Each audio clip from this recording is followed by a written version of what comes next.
एक ऐसा बॉम्बर जिसको पकड़ पाना लगभग नामुमकिन है। एक ऐसा बॉम्बर जिसे रूस का S-400 भी नहीं पकड़ सकता।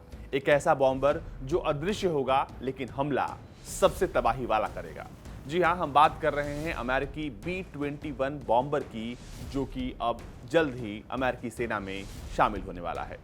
आपको बता दें कि B-2 को रिप्लेस करके अमेरिकी B-21 बॉम्बर जो है अब अमेरिकी सेना का हिस्सा बनने वाला है।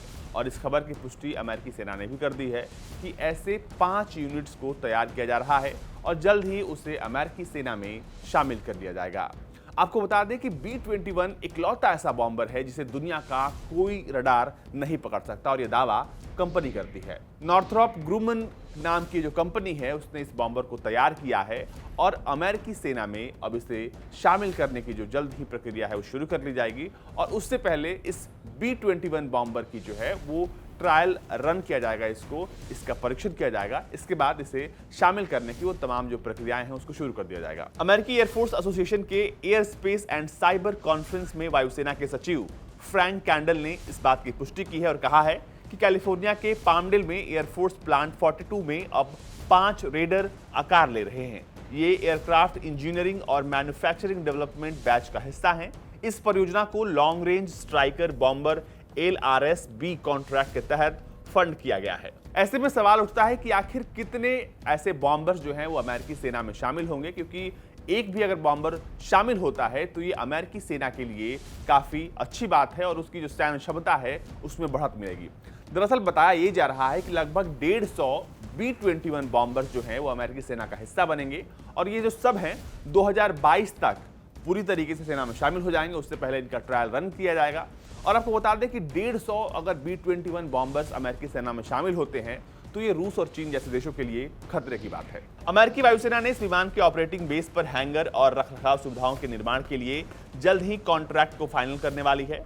अभी तक ये निश्चित नहीं हुआ है कि इसे कौन से एयरबेस पर तैनात किया जाएगा। कोरोना वायरस महामारी के कारण इस प्रोजेक्ट के लेट होने का अंदेशा जताया जा रहा था, लेकिन अब एयरफोर्स ने कहा है कि सभी तैयारियां पहले से निर्धारित शेड्यूल के अनुसार हो ही रही हैं। एयरफोर्स मैगजीन के साथ इंटरव्यू में वायुसेना के रैपिड कैपेबिलिटीज ऑफिस के डायरेक्टर रांडेल जी वॉल्डन ने कहा है कि पहला राइडर यानी कि B-21 एक B-2 बॉम्बर की तरह दिखने वाला होगा, लेकिन इसकी जो क्षमता होगी वो B-2 से कहीं ज्यादा होगी। और साल 2022 की शुरुआत तक कंपनी जो है वो इंजन रन, टैक्सी टेस्ट और दूसरे आवश्यक ग्राउंड फैसिलिटी को विकसित कर लेगा। इसके बाद B-21 की पहली ट्रायल उड़ान जो है वो आयोजित हो सकती है। एयरफोर्स मैगजीन के साथ इंटरव्यू में वायुसेना के रैपिड कैपेबिलिटीज ऑफिस के डायरेक्टर रांडेल जी वॉल्डन ने कहा कि पहला राइडर यानी B-21 एक बॉम्बर की तरह दिखने वाला होगा और साल 2022 की शुरुआत में नॉर्थरोप ग्रुमन कॉर्पोरेशन कैलिफोर्निया के पामडेला में इंजन, टैक्सी टेस्ट और दूसरे आवश्यक ग्राउंड फैसिलिटी को विकसित कर लेगा, जिसके बाद 420वां फ्लाइट टेस्ट स्क्वाड्रन इस विमान को व्यापक परीक्षणों के लिए टेक ओवर कर लेगा और आखिरी में इस विमान को आखिरी सीमा तक टेस्ट करने की तैयारी है, क्योंकि इसमें दुनिया का सबसे स्टिल्थ फीचर होगा जिसे दुनिया के किसी भी रडार से पकड़ना मुमकिन नहीं है। एक बार सभी टेस्ट के रिजल्ट आ जाएं तो उसके तुरंत बाद इसे बड़े पैमाने पर बनाने का ऑर्डर भी दे दिया जाएगा। अमेरिका पहले चरण में B-21 बॉम्बर्स के 2 यूनिट का निर्माण कर रहा है। दूसरी यूनिट भी असेंबलिंग लाइन पर तेजी से आगे बढ़ रही है। सभी असेंबलिंग लाइन पर अब पहले की तुलना में काम भी तेजी से हो रहा है और ये बताया जा रहा है कि पहले चरण में 2 से अधिक B-21 बॉम्बर्स को बनाया जाएगा। दरअसल अमेरिकी एयरफोर्स की B-21 विमान को तेजी से हर पैमाने पर टेस्ट करना चाहती है। इसके लिए अधिक संख्या में विमानों की जरूरत होगी। उन्होंने कहा कि भविष्य में स्टील्थ बॉम्बर का निर्माण एक जटिल प्रयास है। हम ये सुनिश्चित करना चाहते हैं कि हमारी तरफ से कोई कमी न रहे। B-21 बॉम्बर पारंपरिक हथियारों के अलावा परमाणु बमों के साथ हमला करने में सक्षम है। इसमें लॉकहीड मार्टिन के एवियोनिक्स, एपरेचर्स और F-35 में लगे कुछ सेंसर्स का भी इस्तेमाल किया जाएगा। B-21 बॉम्बर अपने साथ 13,607 किलोग्राम तक का पेलोड लेकर उड़ान भरने में सक्षम है। इसमें एक बड़ा हिस्सा इंटरनल फ्यूल का होगा, जबकि बाकी बचा हिस्सा बम और मिसाइलों के लिए होगा। देखने में B-2 स्पिरिट और B-21 बॉम्बर लगभग एक जैसे हैं। इनके बीच सबसे बड़ा अंतर है इनकी साइज और आधुनिकता, क्योंकि एक तरह दिखने वाली ये बॉम्बर अपने आप में बहुत खास हैं। आपको बता दें कि B-2 के डायनो की चौड़ाई 172 फीट है, जबकि B-21 के डायनो की चौड़ाई 150 फीट से कम होगी।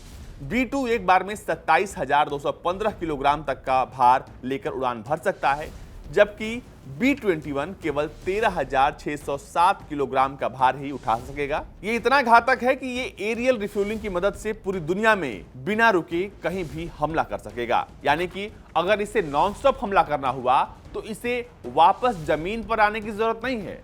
इसे आप हवा में ही रिफ्यूल करके आप दुनिया के किसी भी कोने पर हमला कर सकते हैं। B-2 स्पिरिट दुनिया का सबसे घातक बॉम्बर माना जाता है। ये बमवर्षक विमान एक साथ 16 B617 परमाणु बम ले जा सकता है। हाल ही में इसके बेड़े में बेहद घातक और सटीक मार करने वाले B6112 परमाणु बम शामिल किए गए हैं। यही नहीं, ये दुश्मन के हवाई डिफेंस को आसानी से चकमा दे सकता है और इस बॉम्बर पर 1000 किलो के परंपरागत बम भी तैनात किए जा सकते हैं। आपको बता दें कि B-2 स्पिरिट बॉम्बर की कीमत करीब 2.1 अरब डॉलर थी और अमेरिका के पास कुल 20 B-2 स्पिरिट स्टील्थ बॉम्बर हैं।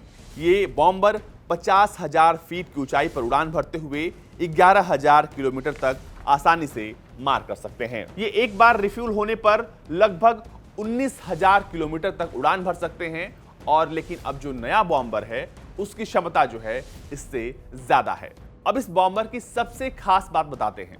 दरअसल दुनिया का सबसे बेहतरीन जो डिफेंस सिस्टम जिसे रूस ने तैयार किया है S-400, वो भी इस बॉम्बर को पकड़ नहीं पाएगा। जी हां, अमेरिका शुरू से यही ऐसे हथियार बनाता है जो कि रूस के हथियारों को चकमा दे दे और रूस वो हथियार तैयार करता है जो कि अमेरिका के हर हथियार का काट हो।